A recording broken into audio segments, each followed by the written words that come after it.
el libro de Josué. Si no se recuerdan, hemos estado siguiendo una serie de estudios que tiene que ver con la Biblia, como en términos muy generales, cada libro de la Biblia. Hemos visto Génesis, Éxodo, Levítico, Números, Deuteronomio, que lo vio el pastor la semana pasada, y ahora viene Josué. Los primeros 5 libros de la Biblia, no sé si recuerdan cómo se les llama, pero se les llama la ley, o lo van a encontrar muchas veces en la Biblia como la ley de Moisés, como la Torá, o generalmente la ley la van a encontrar ahí, que son los primeros 5 libros de la Biblia. Son Génesis, Éxodo, Levítico, Números y Deuteronomio. ¿Ya? Dentro del pueblo judío le llaman otro nombre, le llaman la Torá. ¿Ya? Y tiene que ver con la ley. Es exactamente lo mismo que tenemos nosotros acá, que son los 5 primeros libros de la Biblia y que establecen básicamente el pacto que Dios hace con Abraham, y en el cual todo el pueblo de Israel es beneficiado y también nosotros somos beneficiados por ese pacto. ¿Qué prometió Dios en ese pacto? Bueno, prometió 3 cosas: tierra, descendencia y bendición. ¿Qué significa eso? Dios le prometió a Abraham, de donde no tenía lugar un lugar físico, le prometió un lugar físico, la tierra. También le prometió a él una descendencia, y los que recuerdan la historia de Abraham pueden entender y recordar que Abraham su mujer era estéril, no podía tener hijos, y tuvo hijos a los 100 años, imposible tener hijos a esa edad, pero tuvo hijos a esa edad. Entonces tenemos ya por lo menos la historia de Abraham en base a una promesa que tiene que ver con la tierra y la descendencia, pero también bendición. Y esa bendición incorpora no solamente bendiciones físicas, sino que también bendiciones espirituales. Y en ella donde en algún sentido estamos involucrados nosotros. En la misma Biblia dice en Génesis capítulo 12, verso 3, dice: bendeciré a los que te bendijeren y a los que te maldijeren maldeciré. Y serán benditas en ti, en Abraham, todas las familias de la tierra. Y en esa frase tan simple estamos todos metidos, todos judíos y gentiles. Ahora, cuando vemos el libro de Génesis, solamente para recordarles, debemos entender que Génesis habla de los principios, los comienzos de la civilización, cómo se formó el mundo, cómo se creó el mundo, quién fue el autor de la vida, quién hizo al hombre, quién hizo a la mujer, quién creó el matrimonio, quién creó la sociedad, cómo se llevó a cabo, y todo lo que tiene que ver con principios, cómo nació el pecado, etc. Cuando vemos a Éxodo, vemos a lo que es la redención, cómo Dios rescata a su pueblo que estaba en Egipto. No sé si se recuerda la historia de José, los saca de Egipto para llevarlos a la tierra prometida. Y vemos Éxodo como eso significa básicamente que Éxodo, salida, tiene que ver con la salida del pueblo de Israel de Egipto y cómo Dios va en pos de cumplir su promesa a Abraham. Tenemos el libro de Levítico. ¿Se acuerdan qué hablaba Levítico? ¿De qué habla? Las leyes para los levitas, y también tienen que ver leyes morales, leyes sociales como nación y leyes naturales. ¿Qué significa? Leyes sociales que tienen que ver netamente con la nación, como propias de nación, leyes morales que tienen que ver con todos nosotros, y leyes también de sacrificios. ¿Ya? Después viene Levítico, después viene Números. ¿Se acuerdan? Números que tienen que ver netamente de la cantidad, se hace un censo y empiezan a aparecer cuánta cantidad de personas había en el pueblo de Israel, qué pasó en el periodo de Números, cuando el pueblo se rebela y muchos mueren y va quedando un remanente. Y después llegamos a Deuteronomio. ¿Qué es Deuteronomio? ¿Qué significa? Ya vamos a predicar de nuevo. Segunda ley, o repetición de la ley. Entonces Deuteronomio tiene que ver con Moisés cuando él vuelve a repetir lo que ya había mencionado años antes. Vuelve a recalcar la ley de Dios. ¿Qué es lo que Dios dice? ¿Qué es lo que Dios quiere de su pueblo? Ahora, cuando ya terminamos esta sección, vamos a la segunda grande sección que se llama libros históricos, y empezamos con el libro de Josué. Josué, Oseas, hijo de Nun, que lo van a encontrar en la Biblia, era un siervo de Moisés. Josué era, podríamos decir, alguien que siempre, como ese, que siempre está al lado de uno, no lo puede dejar tranquilo. Bueno, Josué era así. Era un siervo de Moisés, era como podríamos decir el segundo después de Moisés.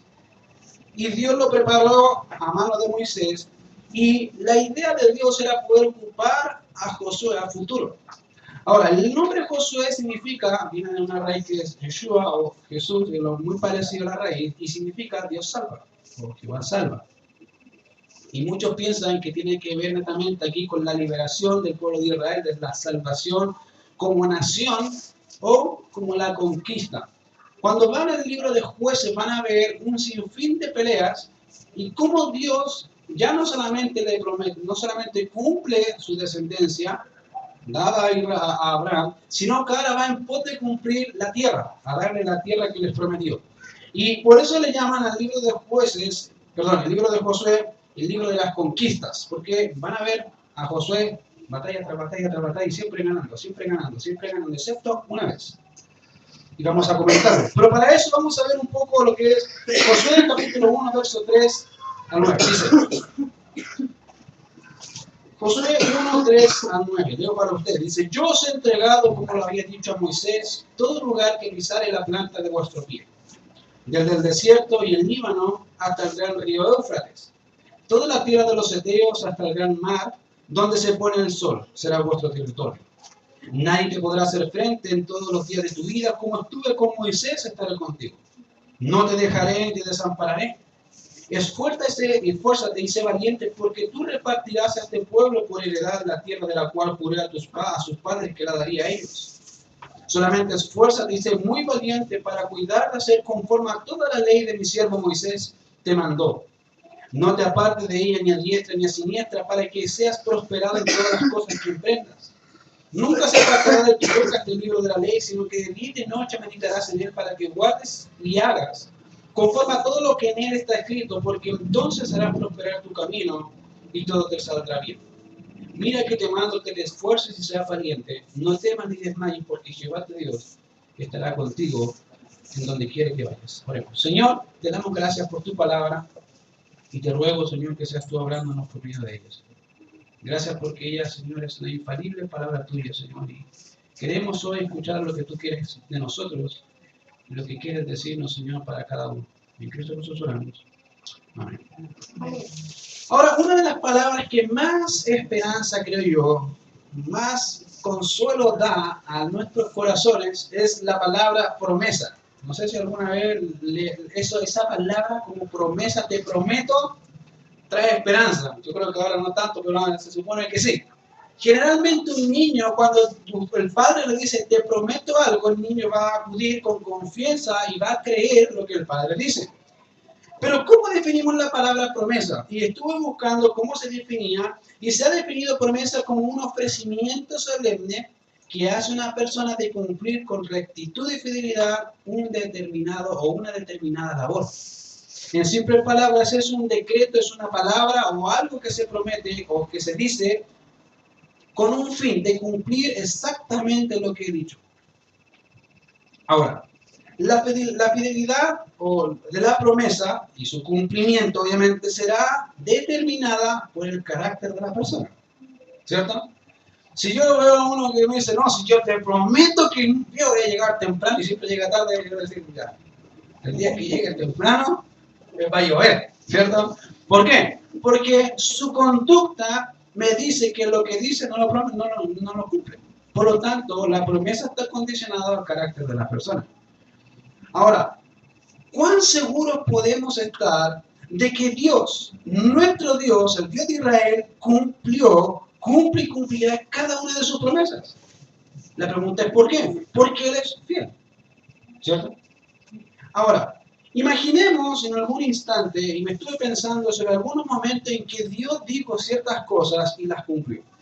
Y imaginé en el caso del Señor Jesucristo cuando estuvo con sus discípulos enfrentando la tormenta en el mar, ¿se acuerdan?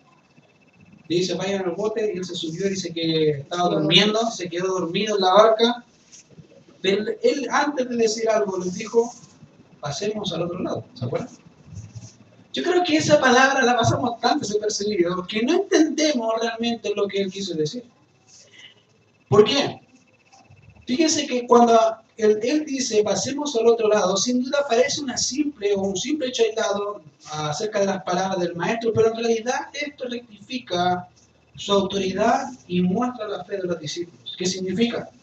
Rectifica la realidad de la autoridad del Señor al mencionarles con plena autoridad qué pasaría en el otro lado. Fíjense que el texto ahí está tan estructurado que la idea de Jesús no era decirle, mira, vamos a pasar, en el sentido de que hay alguna duda, sino que él entendía que ya estaban al otro lado. Para él no cabía duda. El problema no era él, el problema eran los discípulos. Porque cuando él se durmió, ¿qué pasó? Dudaron, ¿cierto? Y él les dijo, ¿qué pasa? La palabra aquí tiene que ver directamente con eso. Rectifica el carácter del Señor, de decir, mira, yo voy a cumplir, y lo hizo, ¿no? ¿Qué hizo Dios? El Señor cumplió su promesa de que pasaría el mar de Galilea. Sí, sin ningún problema. Para él. Pero él dijo que pasarían al otro lado, nos dijo que no iba a haber tormentas, que son dos cosas muy diferentes. A veces pensamos que la promesa de Dios no incluye dolor, pero sí está ahí, incluye por si acaso. La letra chica a veces uno no la lee, pero está, ahí está, dice. Ahora, ¿cuál fue la forma en que Dios daría la victoria a Josué? Si entendemos que Dios es fiel en cumplir sus promesas y sus pactos, ¿cómo Dios llevaría a cabo esta promesa? ¿Cómo Dios podría llevar a Josué a obtener la victoria? Y posiblemente podríamos dar muchas respuestas a esta pregunta, pero una cosa es importante. Posiblemente podríamos dar énfasis a los métodos. Uno tiene su idea, mira, yo podría hacer estas cosas de esta forma, y uno tendría su forma y sus métodos. La pregunta es lo que Dios dice. ¿Es lo que Dios quiere? Porque fíjense que la promesa que Dios hizo a Abraham, si bien era una promesa incondicional, eso no significaba que la fidelidad a su palabra iba a estar en juego, ¿no? Al contrario, él iba a hacer con su palabra que ellos la cumplieran y así obtener bendición. Miren lo que dice el pasaje. Cuando nos ponemos a las palabras de que el Señor dijo, en este caso, a Abraham, también veremos cómo se lo dijo a Josué. Y veremos este mismo hecho bajo este contexto. Miren lo que dice en el verso 1. Dice, en el verso 3, yo os he entregado. Y habla de una promesa. ¿Por qué? Dice, al igual que en el caso de los discípulos, Dios determina un accionar en función de un pacto y una promesa ya establecidos a Abraham. Dios dice, mira, fíjense que desde Génesis hasta Apocalipsis ese pacto todavía sigue. No se ha acabado por si acaso. Dios sigue cumpliendo y va a cumplir ese pacto.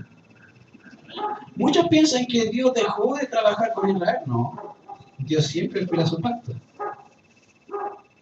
Y miren qué interesante. Dios funciona, estableció a Abraham, a Isaac, a Jacob, a José y a Moisés, ratificó una y otra vez el pacto.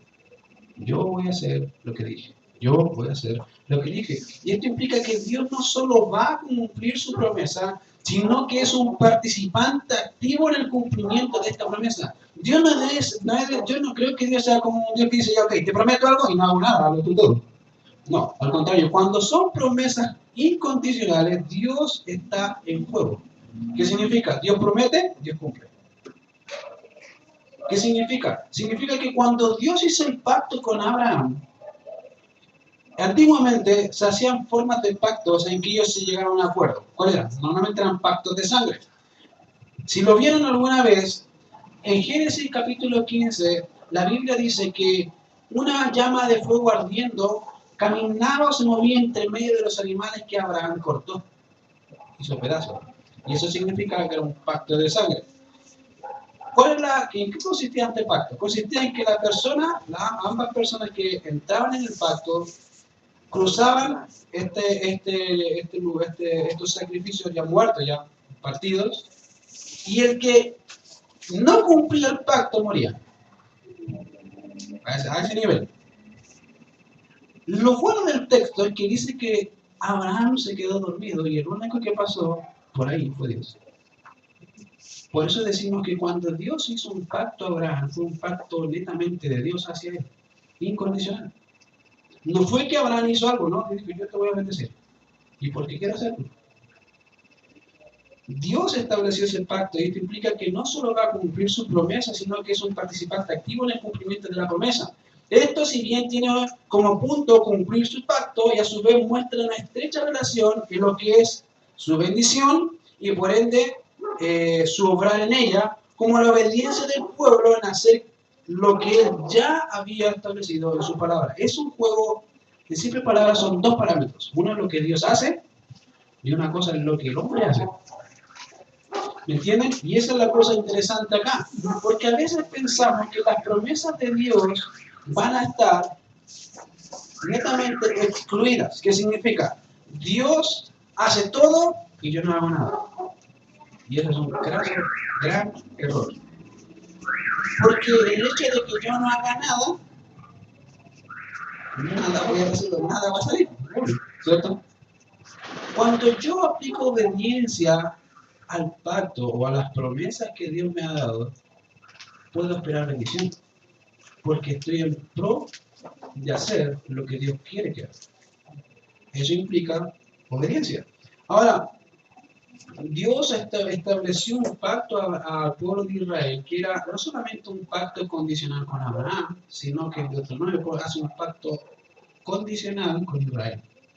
Y le dice básicamente al final, no sé si se lo dijo el pastor, pero básicamente al final le dice, mira, yo te voy a bendecir, sí.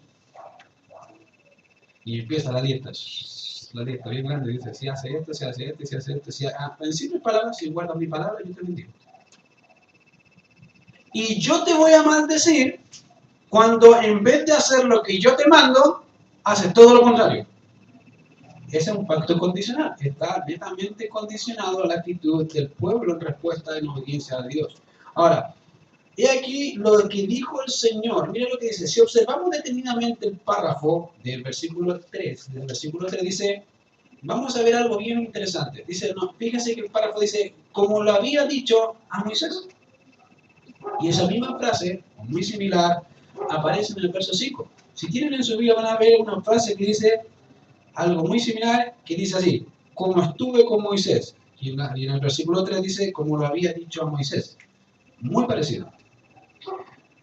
Y cuando vemos estos casos de lo que Dios dijo y estuvo con Moisés, podemos ver la participación de Dios en el cumplimiento de la promesa. Dice, mira, yo estuve a la larga. ¿Quién guió al pueblo? Yo. ¿Quién estuvo con Moisés? Yo. ¿Quién va a hacer la promesa? Yo. ¿Quién va a dar la tierra? Yo. Yo voy a estar ahí, en todo. Y en cada paso que tú des, yo voy a estar contigo. Y en cada situación que pase, yo voy a estar contigo. Y eso es fidelidad. Y a la larga me llama la atención porque pensamos que la fidelidad de Dios tiene que ver con aspectos positivos. ¿Qué significa? Que Dios me provee pan, me da trabajo, me da salud, me da sustento, etc. Y eso son cosas buenas, ¿no? ¿Son cosas buenas o no? Amén. Sí, son cosas buenas. Pero hay aspectos que voy a ponerle, entre comillas, negativos. ¿Qué significa? Que cuando Dios dice te portas mal, te va mal, no nos gusta, ¿no? ¿Pero es fiel? Sí.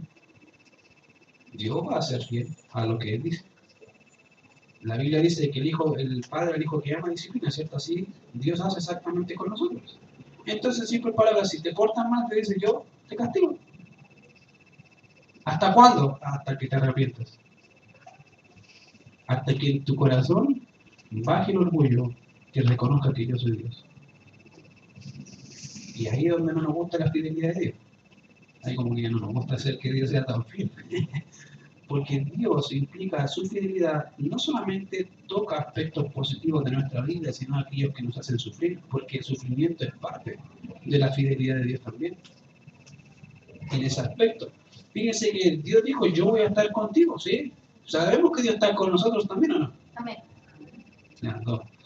¿Sabemos que Dios está con nosotros o no? Amén. Gracias por participar. Sí, Dios está con nosotros, el Señor dice, estaré con vosotros todos los días hasta el fin del mundo, ¿no? Amén. Sí. Por lo tanto, si está con nosotros, el problema no es si está con nosotros, el problema es que estamos nosotros. ¿Qué estamos haciendo nosotros sabiendo que está Él? Fíjate que a eso le he llamado tener una conciencia activa de la presencia de Dios con nosotros. ¿Qué significa? Básicamente, es pensar que todo lo que vivo, todo lo que hago y lo que pienso, Dios está aquí. Y lo sabe. Fíjate que Elías, Eliseo tenían una frase que a mí me encanta, que ellos decían, y estoy delante de Jehová en cuya presencia estoy. Y ellos entendían que Dios está con ellos. Y voy a hacer y voy a decidir exactamente lo que Dios quiera que haga y exactamente lo que Dios quiera que diga, nada más. Y su vida se limitaba a eso. ¿Qué quiere Dios? Eso es tener conciencia activa de la presencia de Dios. Tenemos el caso de José. Cuando dice, ¿cómo haría este grande mal y pecaría contra Dios? Estaba solo con la mujer de Potifar. Pero él tenía una conciencia, Dios está conmigo. Dios está aquí. Yo no voy a pecar en contra de Dios. Ni siquiera pensó, que podría ser que voy a pecar o hacer algo mal con mi jefe. No, contra Dios. No tiene que ver con personas que nosotros conocemos de nuestra categoría, vamos a ponerlo así, humanos. Tiene que ver con Dios. ¿Quién dice Dios? Y acá dice, y vemos la fidelidad, yo estoy, así como estuve contigo, con Moisés estaré contigo. Y miren lo que dice el pasaje más adelante.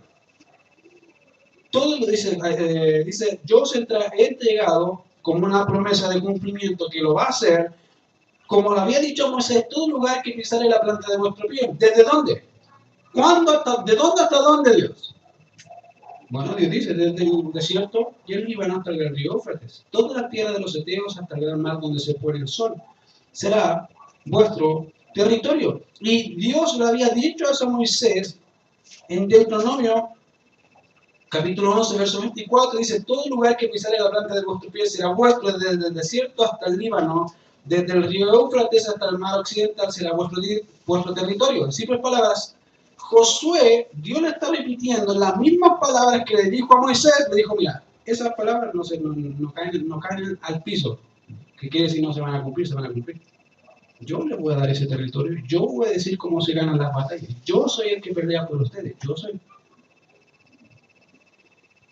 Todo lugar que pisare la planta de vuestro pie será tuyo. Dios no solo prometió que daría la tierra, sino que prepararía los medios para llevar a cabo su fin. Cuando pensamos en la fidelidad de Dios en cumplir su promesa, tenemos que pensar más allá de lo que podríamos imaginar. Dios no solamente estipula el plano de Dios. Hace tiempo escuché a un pastor que vino, que me decía, era algo interesante sobre los que hacen construcciones grandes, arquitectos y que tienen que ver con puentes y todas esas cosas. Dice que esas personas, los calculistas, no solamente calculan material, calculan pérdidas. ¿Qué significa? Pérdida humana. ¿Cuántas vidas vamos a perder? Y ellos ya tienen pensado eso. Porque si no, se van a pérdida, tienen que cubrir eso también. Tienen que pagar a la familia si se muere uno, dos, tres. Eso era ya hablado de Europa, de lo que entiendo. Y me llamó la atención pensar y decir, mira, Dios es igual. Dios tiene todo bajo su control, nada se escapa, aún incluso las pérdidas están incluidas. Y Dios no solo prometió que daría la tierra, sino que prepara los medios para llevar a cabo su fin. Dios sabía de antemano cómo iba a entregar la tierra. Dios sabía a quién iba a entregar la tierra. La pregunta es, ¿por qué Dios escogió a un pueblo tan insignificante, podríamos llamarlo como Israel? Bueno, porque Dios quiso. Porque Dios quiso amarlo, dice. Nada más que por eso. Para Él mostrar su gloria en su pueblo, en ese pueblo tan diminuto. Y esto debemos entenderlo, obviamente, a la luz de lo que dicen las Escrituras y a la luz de su carácter, del carácter de Dios. Dios no tiene un segundo plan, queridos. Dios no varía en cuanto a opinión, ni muta en relación a su carácter. Dios dice y es. Dios no va a cambiar su opinión sobre el pecado.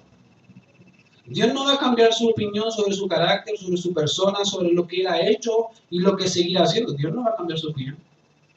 Somos nosotros que pensamos que Dios cambia su opinión.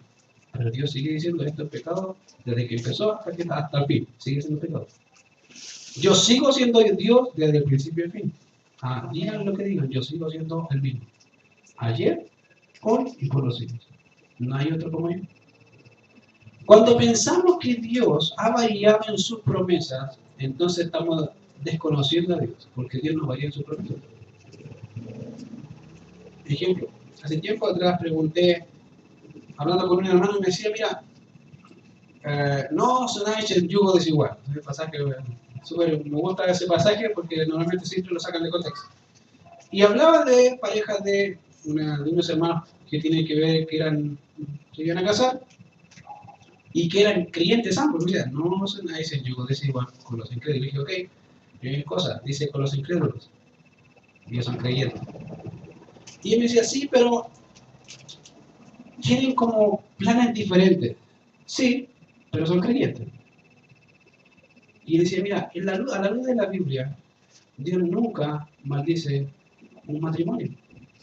Porque el matrimonio es plan de él. Aunque sea el peor matrimonio, Dios nunca lo maldice, porque es su plan. El matrimonio como esencia fue plan de Dios y es plan de Dios. Lo que hace Dios, lo que Dios hace al principio nunca lo va a maldecir si no lo maldijo. ¿Dios alguna vez ha maldecido el matrimonio? Muéstrame en qué Biblia, porque por lo menos en la mía no sale. No sale que Dios maldice el matrimonio porque Él lo formó. Y en Génesis al final dice, y vio Dios todo lo que había hecho, y aquí era bueno, ¿en qué? De gran manera. Por lo tanto, el matrimonio es bueno. Y le dije, ¿sabes qué? Creo que en base a la escritura, tu opinión no es correcta. Lo que yo haría sería nivelar a la pareja.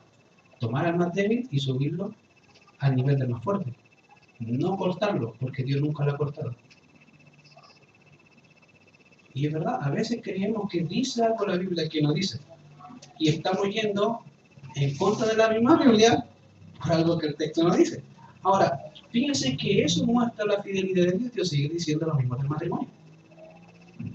Dios sigue diciendo lo mismo del pecado. Dios sigue diciendo lo mismo de su persona. Ahora, Dios es y dice, así como Dios dijo, sea la luz, fue la luz, y así como Dios dijo, mira, sea la estrella, fuera la estrella. La fidelidad de Dios no está enraizada netamente a lo prometido, no está netamente enfocada en la promesa, sino en su carácter, queridos. Es su carácter lo que hace de la promesa nuestra confianza. ¿Por qué? Porque sabemos que fiel es el que lo prometió. ¿Te imaginas un Dios que dice y no cumple? ¿Podrías confiar en él? Yo no. Que me diga te voy a salvar y nunca me salva. Que me dice tienes vida eterna y no tenga vida eterna. Que me dice que Jesús resucitó y en realidad nunca resucitó. Que dice Pablo, vana sería entonces nuestra fe. Somos los más dignos de conmiseración. Pero gracias a Dios porque Él fue fiel. A lo que ha dicho siempre ha sido fiel. Fíjate que la primera cosa que debemos ver en este pasaje en cómo Dios cumpliría su promesa de darles tierra es por su promesa. En segundo lugar, lo que podemos ver es sobre la fortaleza. Y hay una fortaleza que está por sobre lo que nosotros podemos pensar y que tiene que ver netamente con una característica personal y espiritual de Josué. Y mira lo que dice el texto, dice, nadie te podrá hacer frente como estuve con Moisés. Vuelvo a repetir, estaré contigo. Y el hecho de que Dios sea fiel y que en su fidelidad es participante activo en llevar a cabo su plan, podemos ver una promesa futura que Dios prometió a Josué. Nadie, y cuando dice nadie, nadie, te podrá hacer frente. Pero cuando voy como en el capítulo 4 o 5, vemos que hay un pequeño pueblito llamado Ai, tan diminuto y más chico que Jericó, que lo destruyó. La pregunta es, Dios, ¿no dijiste que nadie me iba a hacer frente? De hecho, Josué dice que se apesadumbró su semblante, como podríamos decir que desfalleció, así, ¿qué pasó? Dios dijo que íbamos a ganar la victoria y algo pasó. Dios, ¿qué hiciste? Dios dijo, yo no fui. ¿Qué te dije? Cumple mi palabra. Y se dio cuenta que el problema no era Dios, era el pueblo. El pueblo había pecado en contra de Dios. Y Dios dijo, yo te dije, tú cumples, yo te bendigo. Fíjese que en el libro de Josué, la única vez que vemos que fueron derrotados así como tal, fue cuando el pueblo pecó. Y yo te quiero decir, ¿sabes qué? Cuando el pueblo está en pecado, Dios no va a bendecir a un pueblo con pecado. ¿De verdad? Si tú quieres que Dios bendiga a tu iglesia, si tú estás en pecado, Así como este desde ahí era súper visible, se había escondido los lingotes debajo de la alfombra, así como, ya, guardemos un poco, una segura vida, un seguro de vida y por si acaso. Pero Dios le dijo, eso es anatema, eso es maldito. Dios los sacó a luz. Y fíjate que por eso muchos murieron, por los pecados de uno. Y decía, uno, probablemente era una familia. Algunos piensan que posiblemente era una familia porque su señora no dijo nada y su hijo tampoco. Por eso mataron a ella y a su familia. Pero fíjate que por ese pecado, muchas personas del pueblo murieron. Y si algo puedo aprender de eso es que cuando hay pecado en el pueblo, Dios nos bendice. Dios nos va a bendecir. Porque hay pecado en el pueblo, hasta que Dios diga, mira, acá está. Ahí está, ese es. Y ahí, Dios, fíjate que después de eso, Dios bendijo al pueblo. Dios bendijo al pueblo, ¿por qué? Porque estaban haciendo su voluntad. Y mira, qué bueno es ver que Dios prometió, nadie te podrá hacer frente. Y en simples palabras, Dios no solo estaba ratificando o estaba confirmando su pacto, sino que estaba confirmando su presencia con Josué. Dijo, mira Josué, tú no vas a pelear solo, yo estoy contigo. Una cosa es pensar que yo voy a pelear con mi fuerza, y otra cosa muy diferente, saber que Dios está conmigo y que Él va a ganar. Me va a utilizar a mí. Y Él va a ser el victorioso. Josué entendía esta realidad y que Dios llevaría a cabo. Por eso dice, como estuve con Moisés, así como yo le di esa autoridad a Moisés, como yo estuve con Moisés, hice un milagro por medio de Moisés, yo voy a hacer exactamente lo mismo que hice contigo, en base a cumplir la promesa de ganar la tierra. Yo voy a ganar la tierra, yo voy a conquistar el mundo, yo lo voy a hacer. Ahora mira, esto implica en primer lugar que Dios estaría o guiaría la vida de Josué y en segundo lugar su espíritu estaría con él.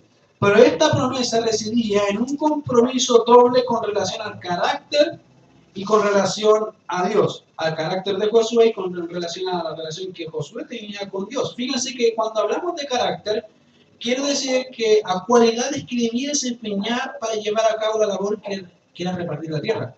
Josué tenía que tener carácter, queridos. No era así, ya vamos a pelear. No, él tenía que tener un carácter. Y ese carácter, Dios te define, tiene que ser esforzado. Porque dice, esfuérzate, y lo dice dos veces.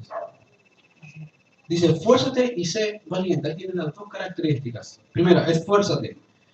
Y cuando hablamos de esfuerzo, ¿qué se les viene a la mente? Yo creo que se les vienen muchas cosas a la mente, pero ¿qué significa esforzarse? ¿Qué viene a la mente generalmente cuando hablamos con esfuerzo? Y nos parece que tiene que ver con una capacidad de la voluntad en alcanzar metas. No sé si le ha pasado eso, me voy a esforzar para una meta, ¿cierto? Y tiene que ver con una voluntad. Yo determino mi voluntad para lograr un objetivo, o sea, juntar plata, tener una casa, etcétera, etcétera, etcétera. O cosas ya sea financieras, económicas, etcétera. Pero cuando vemos aquí la idea del esfuerzo, tiene que ver más bien con el poder, con el poder mismo, no con la capacidad de decidir o de obtener algo, sino con la fuerza en sí mismo. Con la fuerza que Dios le daría, obviamente, en el sentido de tener una voluntad. En otras palabras, el Señor manda a Josué a no hacer su voluntad o en esforzarse en el sentido de aplicar la mente para llevar a cabo su obra. No, lo que él está diciendo, mira, ocupa toda tu fuerza física y haz lo que tengas que hacer. Pelear, querido, no era tan facilito, por si acaso. Algunas veces que pelear si se agarran con una cuchilla, ¿no? Que de la espada, de ir ahí para arriba. Entonces imagínense una tras otra. Si usted ve el Josué, en términos, como digo, en términos muy generales, van a ver que Josué no descansa. La una, después otra, una viene y dice, pero no se cansa. Bueno, eso es fuerza. El poder, la vitalidad de poder hacer lo que tengo que hacer. Aunque eso implique falta de descansar, no importa, Dios está conmigo, vamos. Esa es la capacidad, eso es lo que Dios está diciendo. Aplícate a la parte física, aplica tu cuerpo a la parte física y tiene que ver con una actividad constante en lo que Josué estaría involucrado. Ahora, por otra parte, vemos que la segunda cualidad, ser valiente. Y justo ayer el pastor habló tuvimos una reunión y habló de esta palabra. Fíjense que esta palabra aparece solamente 2 veces en la Biblia. Ahí le dijo una, yo descubrí la otra. Mira, interesante, no sabía. Y esta palabra aparece en 1 Corintios capítulo 16, verso 13, que dice, comportaos varonilmente. Dice, ¿y ahí qué tiene que ver? Como que no sale nada. Bueno, tiene mucho que ver. En simples palabras, tiene que ver con ser valiente, condúzcanse con coraje. O sea, enfrente las situaciones como hombre. Siempre como Goncho, ponte los pantalones. Buen chileno. Sé bien hombrecito, bien mujercita y ve adelante, avanza. Si Dios te dice avanza, avanza. Si Dios te dice haz esto, lo voy a hacer. Generalmente no pasa eso. Generalmente Dios dice hazlo y dice, Señor, pero es que no tengo esto, y empieza como Moisés, Señor, es que búscate a otro mejor. Avanza. Pero Señor, es que mira, me falta plata. Avanza. Que estoy cansado. Y Él dice, mira, yo soy el dueño del dinero, yo te doy fuerza, yo soy todo lo que tú necesitas. No necesitas nada más. Avanza. Fíjate que ser valiente no significa no tener miedo. Por si acaso, a veces uno piensa que ser valiente, a veces que nunca teme nada, que herido. Eso es lo más lejano de ser valiente. Porque si fuese por eso, nadie sería valiente. Ser valiente no es simplemente no tener miedo, sino que al temor lo confronto con las promesas de Cristo y su palabra. Eso es ser valiente. No significa que no temo, sino que, Señor, yo temo, pero avanzo. Confío en ti. Y sigo.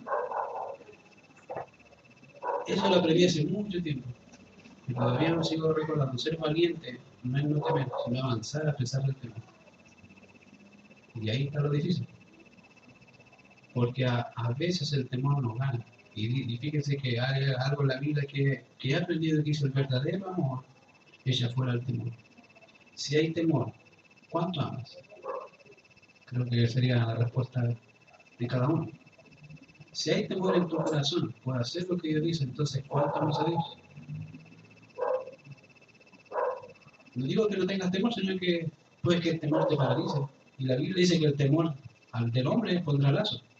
Y eso es lo que hace muchas veces con nuestra vida, nos mantiene ahí sin poder hacer lo que Dios quiere que hagamos. Porque tengo miedo. Y yo te digo que el miedo sí ata. Y yo te digo que Dios te da la esperanza, confía. Solamente confía. Lo haces todos los días. Al salir de tu casa, al despertarte, confías. Es tan sencillo, pero a la vez tan difícil. Fíjense que Dios le da 2 características a Josué, dice, fuerte y valiente. Y le establece también su relación con Dios.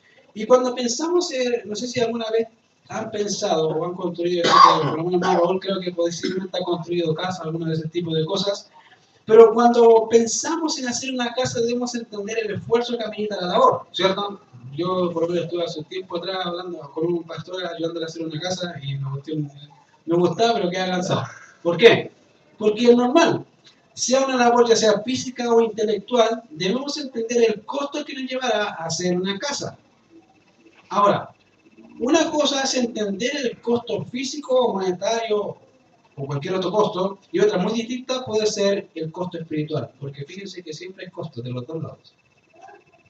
Cuando tú tomas decisiones, y esto yo le enseñaba a mi señora también, todo este tiempo llevo casa, le digo, mira, siempre que tomes decisiones, hay costos que pagar y cosas que dejar. La cosa es si lo vas a hacer, hazlo, pero esto va a perder. En base a eso, tomas decisiones. A veces dicen, no, yo voy a hacer esto. Ya, la pregunta es, ¿vas a poder hacerlo? Sí. Y después te das cuenta que ya se te pone difícil y uno empieza a dudar, ¿no? Porque no consideró que posiblemente se iba a complicar la pista. Y pasa, queridos. Porque no consideramos los pros y los contras. Siempre que tomes decisiones va a haber algo que ganar, sin duda, pero algo que dejar. Algo vas a dejar. Ejemplo, los estudiantes algo que dejan es sueño. Ya no duermen las mismas horas que dormían y que duermen todos. Generalmente duermen 2 a 5 horas los que estudian. No duermen más. No todos están dispuestos a pagar eso por 4 años. Eso agréguele. A veces no estar con la familia, a veces no tener que participar de ciertos eventos, a veces tener que ausentarte por estar con tareas, etcétera, etcétera, etcétera, etcétera. Y un sinfín de cosas, costos monetarios. Son costos, ¿no? Pero no los consideran casi nunca.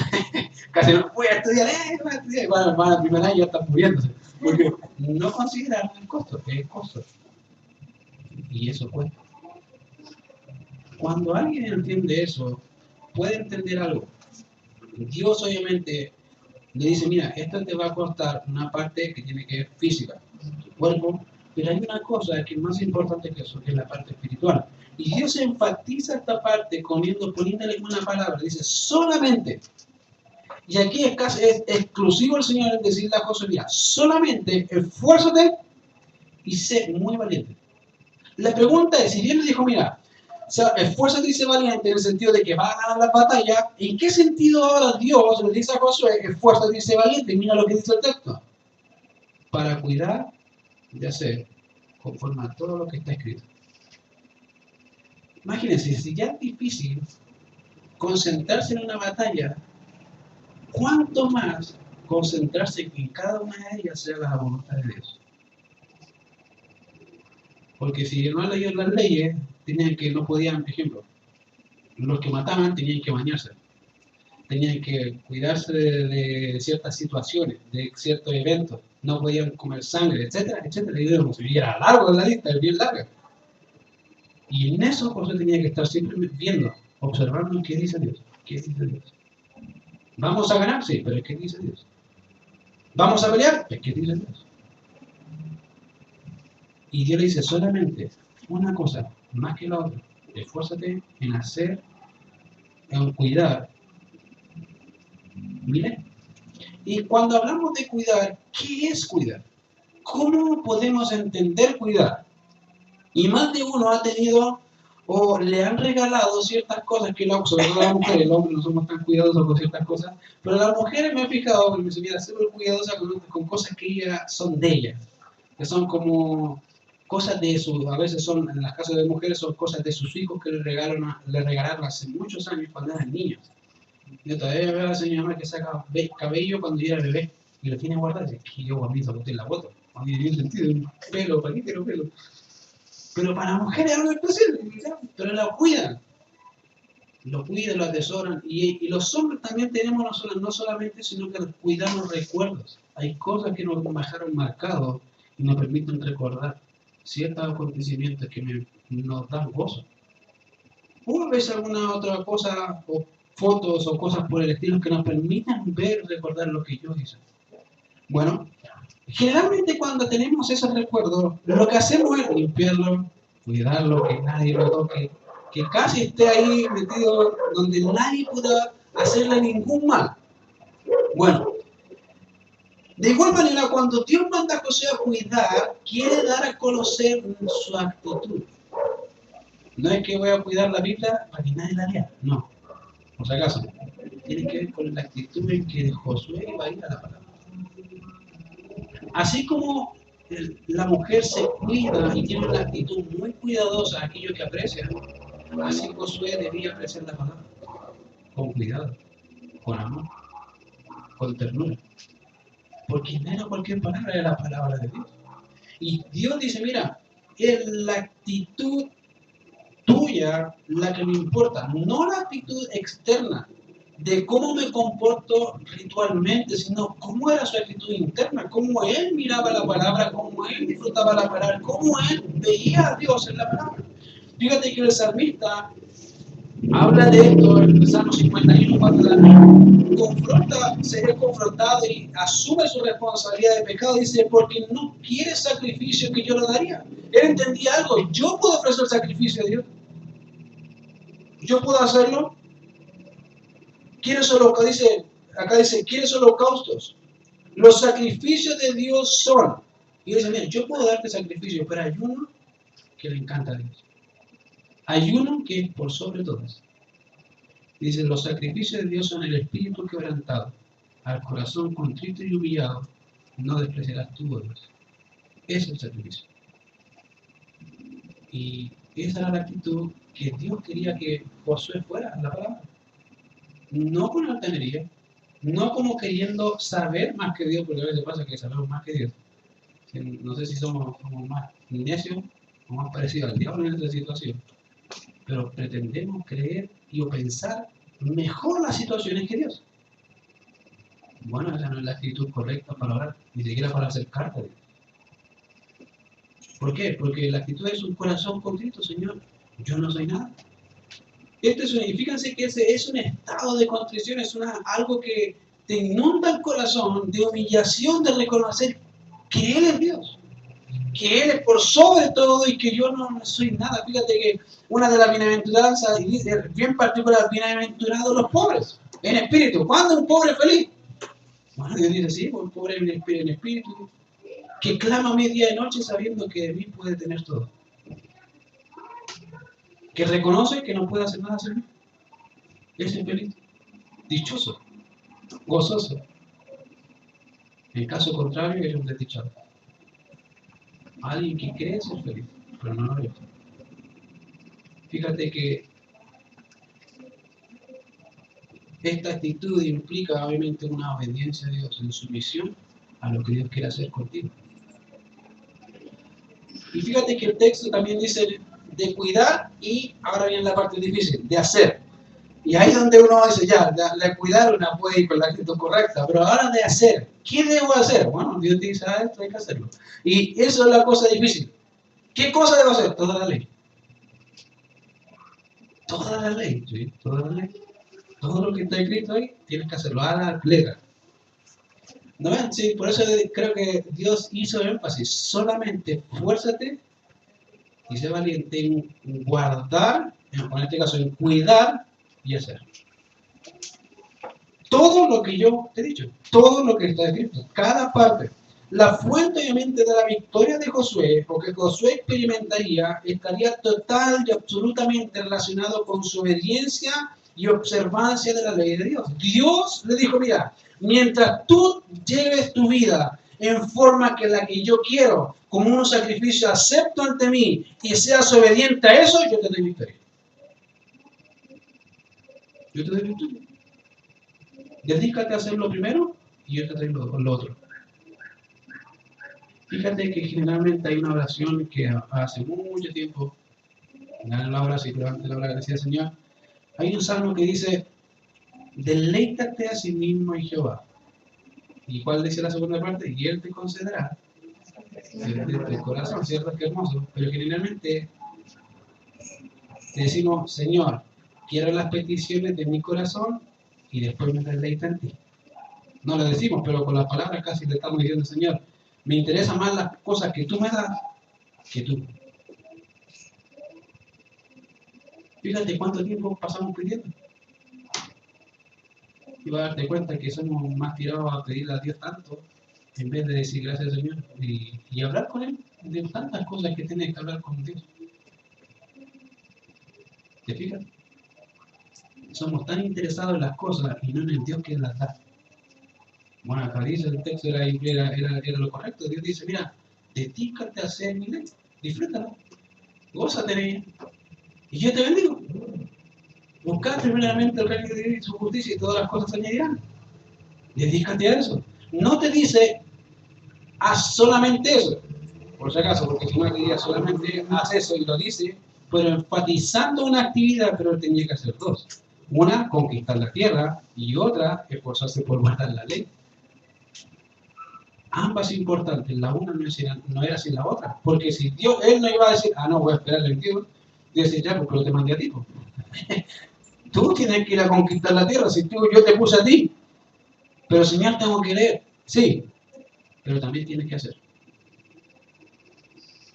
Y ahí la cosa difícil para nosotros. Porque Dios dice, guarda mi ley y yo te bendigo. Y fíjate que hay solamente una pura prohibición. Entonces pasa que hay una prohibición. No te apartes. Fíjate, dice, yo te bendigo, esfuérzate y sé valiente a esta, pero hay una cosa que te prohibió. No te apartes de mi ley. En simples palabras, creo que el Señor está diciendo, mira, mientras estés conmigo y estés siendo guiado por mí, haz todo lo que quieras. Y yo voy a estar contigo. Pero el día que te apartes, yo me aparto. Yo te dejo. Y vas a notarlo. Y lo notaron.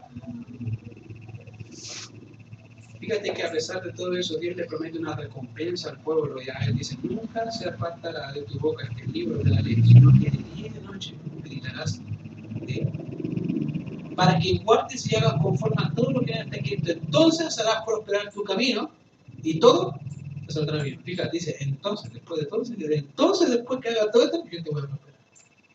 Yo voy a bendecir. Y ahí, el hecho de no apartarse de la ley llevaría a Josué a una recompensa no únicamente material, porque si fuese material era muy vana, sino espiritual, a cumplir la promesa de Dios, pero más que eso. La palabra de Dios sería un manantial realmente para Josué que rebosaría en él, que llenaría su vida. Sería una meditación constante, como un masticar constante de ver a Dios actuando una y otra y otra y otra y otra vez. Sería realmente disfrutar de Dios y de su palabra. ¿Cuánto falta no hacer eso, cierto? Poder masticar y saborear lo que Dios dice. Cuando dice el Salmo 19, los cielos cuentan la gloria de Dios. ¿Cuánto nos falta sentarnos a mirar la gloria de Dios? ¿No? Las estrellas, las plantas, el sol. ¿Cuánta falta nos hace ver esa gloria en detalles? Bueno, acá dice, mira, nunca se va a apartar tu boca si haces eso. Nunca se va a apartar de tu boca si haces lo que yo te digo. Sino que al contrario va a haber meditación constante de mí en ti. ¿Quieres eso? ¿Quieres victoria o no? Amén. Yo también. Pero ya sabes lo que hay que hacer.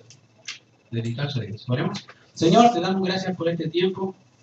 Gracias por tu cuidado y tu misericordia. Porque sabemos, Señor, que no hay secreto sobre obtener victorias, sino tu voluntad, Señor. Tú eres, Señor, quien ganó las batallas en Israel. Y tú guiaste, Señor, a Josué a eso. Y gracias porque nos permite entender que la responsabilidad mayor, Señor, no era guiar al pueblo, sino al contrario, hacer tu voluntad y que el pueblo se sujetara a ella. Señor, cuán difícil es, Señor, muchas veces para nosotros hacerlo, pero ayúdanos a hacerlo, Señor, con un corazón dedicado a ti, deleitándonos, Señor, en ti. Gracias por todo lo que tú haces, Señor, por tu palabra. En Cristo Jesús oramos. Amén.